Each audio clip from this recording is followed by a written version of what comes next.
Hi everyone, my name is Chacha and welcome back to my channel. Today I'm going to be talking about gas and miscellaneous separation techniques that I didn't cover in my prior analytical chemistry technique video. Once again, my name is Chacha and let's dive right into it. Before I talk about the techniques, I kind of wanted to talk about like the different phases of matter.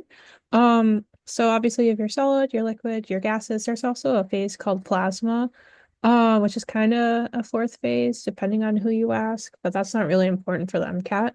Um, so here I have the solid to liquid, right? That's melting. Then liquid to gas, that's evaporation. And then you have from gas to liquid is condensing, liquid to solid is freezing. I'm sure these terms are kind of familiar in your chemistry classes or from other earth science classes you may have taken. And then there's sublimation and deposition. So how I like to remember the difference between the two is that sublimation sends solids skyward. So your solid to the gas. And then deposition is it drops down to your gases. So it's going from a gas to a solid. Those are just like some fun mnemonics that I help me remember since it can be kind of hard for me to remember which is which, especially when you are in the middle of the test. Um, okay. Let's talk about distillation. So there's three different types. There's simple, there's fractional, and then there's vacuum distillation. So simple distillation, what is it? So it's for blood pressure, boiling points was significantly that are significantly different. So if your VP is like greater than 25 degrees Celsius, so as the name suggests, it's a pretty basic setup. Partially because you don't really have to try as hard to separate stuff that has a high boiling point difference.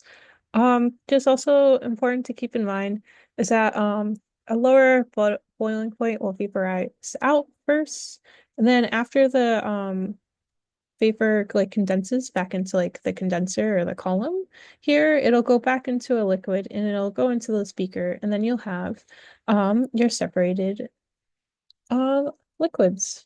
It's pretty easy. Yeah, you have heat, you have water, then once the water, well, not water, the water should say for this example, seawater. Once the vapor pressure is equal to the ambient pressure, it'll start boiling, vaporizing, it'll get trapped, and then it'll go into the condenser and then become a liquid again. Fractional distillation. This is a more complicated version of simple distillation. It's for when you have boiling points that are less than 25 degrees Celsius difference. Um, so what's primarily the main difference is that the column, or like the condenser here, it can have like little beads inside of it where the vapor condenses and then evaporates again. So it's a cycle. It keeps doing this, it keeps doing this until it eventually condenses for the last time and then goes into the collection flask over here, the distillate. And this like helps get rid of any impurities or if there's like any of that boiling point that like started to evaporate when it shouldn't have yet. And then like simple, this is just a common theme whenever you're talking about boiling points, the lower boiling point, so whatever has the weakest chemical interaction is what's going to vaporize first. And then vacuum distillation, this is a little different because this is like when you have liquids that have super high boiling points. So like something that's like 250 degrees Celsius, for example. So how are you supposed to vaporize something that could literally burn down your lab? If you have something that's 250 degrees Celsius.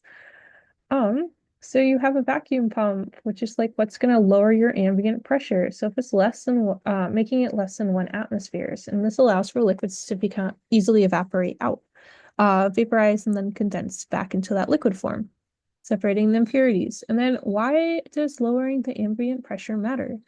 So you're gonna have, first of all, it's like less energy or heat is required, in order to have that liquid boil. It takes less effort for the vapor pressure to meet the ambient pressure and for liquid to boil. So well, if you have your ambient pressure, which is pushing down on your liquid, right? Then your vaporization pressure is pushing up since that liquid it wants to go into the air.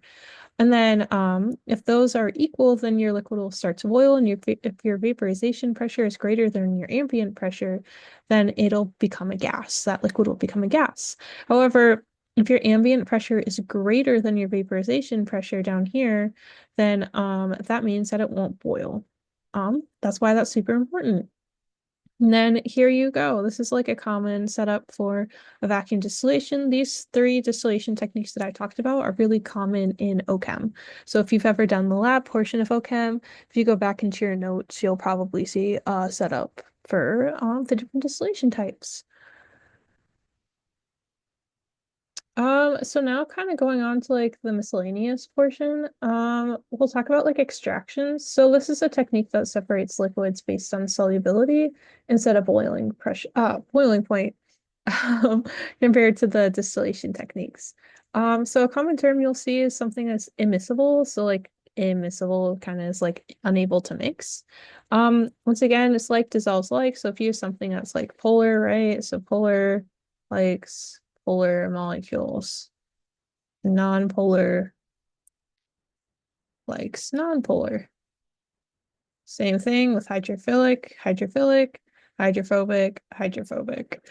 Um, and then another thing is just to keep in mind is that the less dense layer will be on top of the denser layer, just because like that's just how density works, right? That makes sense. If something like weighs less, it's gonna float to the top. So here I have a separatory funnel. That's what that funny little weird looking um glassware is called. And then you shake, shake, shake, shake until like you think that it's well mixed. And then you don't see any more movement between the two layers, the miscible layers. And then you'll empty out the flask as well as you think so that there's no impurities. And then you'll have your separated liquids. Pretty straightforward. Um, and then recrystallization. This is the last technique that I kind of want to talk about in this video. So, you're going to remove impurities from solids.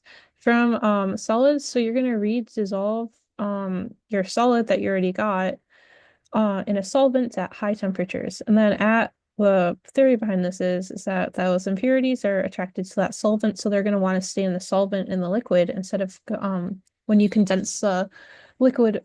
I'm not condense. Sorry, when you freeze the liquid back into a solid, you're not going to have any impurities trapped within that solid. Yeah, so you're freezing the liquid back in the solid, and then the slower, I don't know why it's just slower, but the slower this process is, the less impurities you have. So like the less likely you'll have any of your impurities that'll get trapped within this lattice. So liquids, if you remember, they have like large gaps between the molecules. They have like higher kinetic energy just because they're at a higher temperature, right? So higher temperature, higher kinetic energy. Then when you freeze something, you're lowering the temperature, therefore you're lowering the total kinetic energy that's available.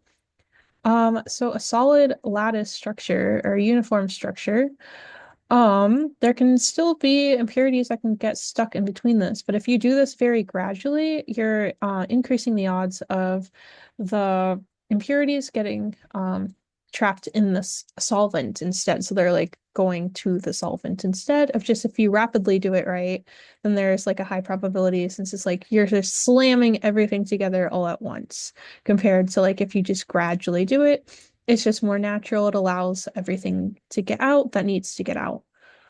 Um, Hopefully that made sense. Oh, yeah.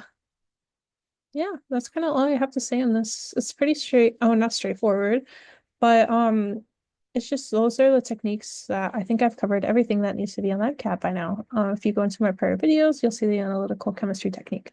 Hopefully that made sense. Once again, my name is Cha-Cha. If you have any questions, leave it in the chat, or if I screwed up everywhere, because I am a student myself, then please let me know, because I'm gonna take them cat too. So I also don't want to screw up. Yeah, have a good day, everyone.